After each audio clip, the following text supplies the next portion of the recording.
Bonjour, Morning Brief du 22 mars 2018. Un marché toujours dans le rouge avec un MASI qui recule de 0,93% à 5,10% depuis le 1er janvier 2018. Les volumes se sont améliorés par rapport aux dernières séances avec 175 millions de dirhams, la totalité sur les actions et sur le marché central avec Tijari Wafa, banque qui a accaparé presque 40 millions de dirhams d'échanges et Tissaret Maghreb 25 millions 5 de dirhams de volume échangé. Côté hausse, CDM avance de 3% et Efriqiya Gas qui a publié de résultats solides et un dividende qui est également en hausse a avancé de 3%. Côté baisse, Managem qui vient d'annoncer ses résultats 2017, le marché ne semble pas avoir bien apprécié les résultats de Managem malgré un résultat record qui était attendu, la vérité.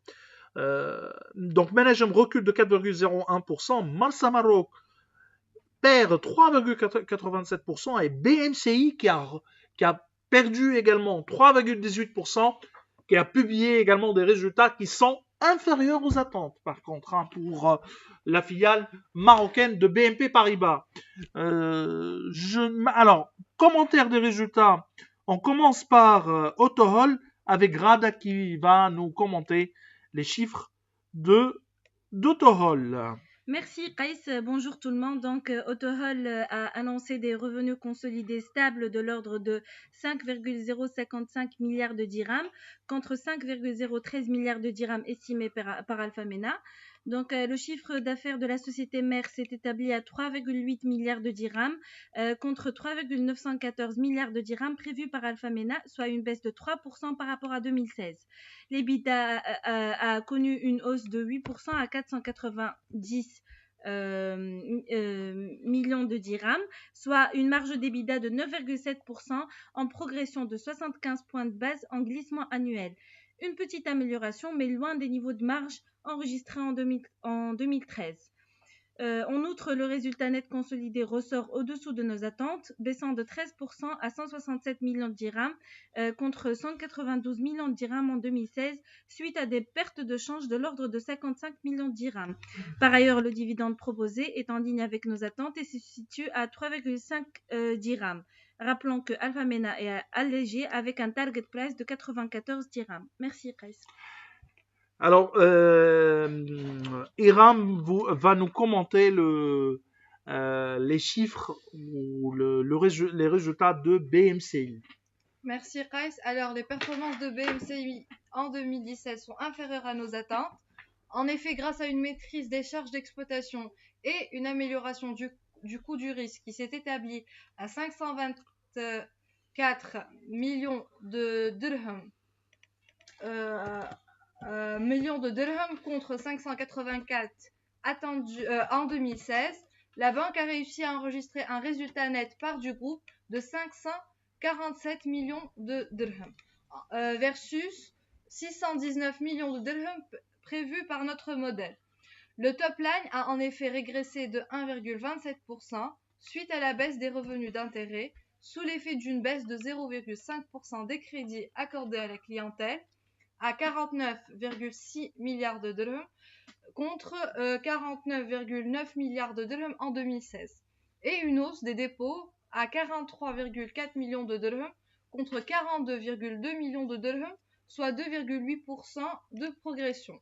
Nos attentes étaient plus optimistes, une croissance de 4,4% des crédits et de 6,26% pour les dépôts en 2017. Notre modèle prend aussi en compte un PNB de 3 milliards 223 dirhams en 2017 contre 3 milliards réalisés. La banque a bel et bien réduit ses charges opératoires, mais sans pour autant améliorer son coefficient d'exploitation. Ce dernier s'est établi à 52,6% contre 52 l'année précédente et 51 estimés par notre modèle.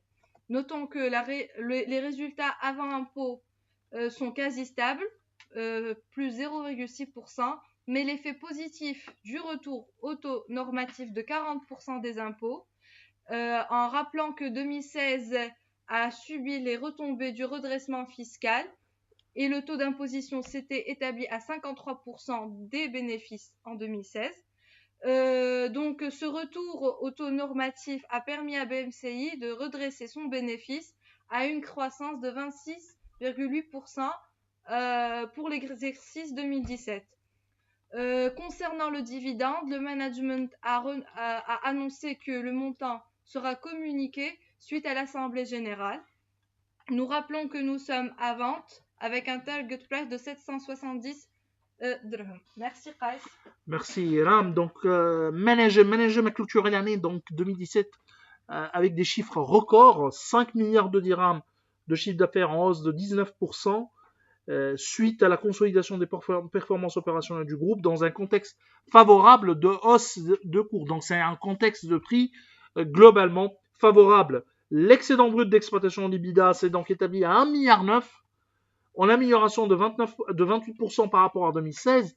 Le résultat d'exploitation se monte à 1,3 milliard,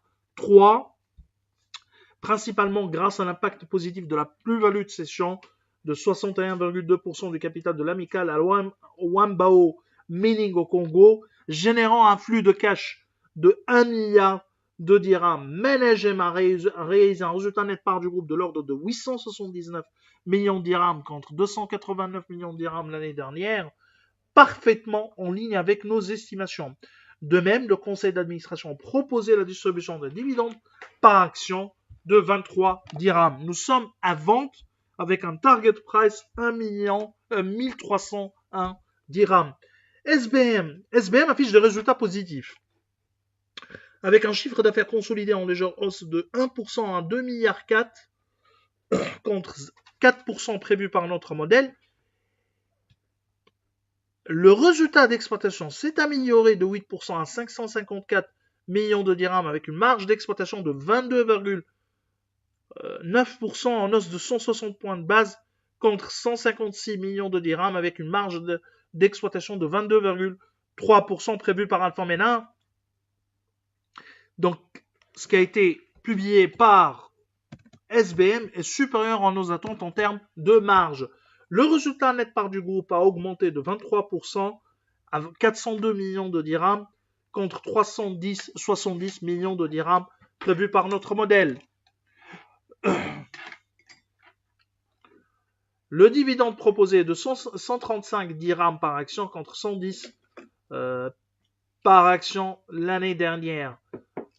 120 prévus par notre modèle. Nous, on est à alléger avec un target price à 3193 dirhams.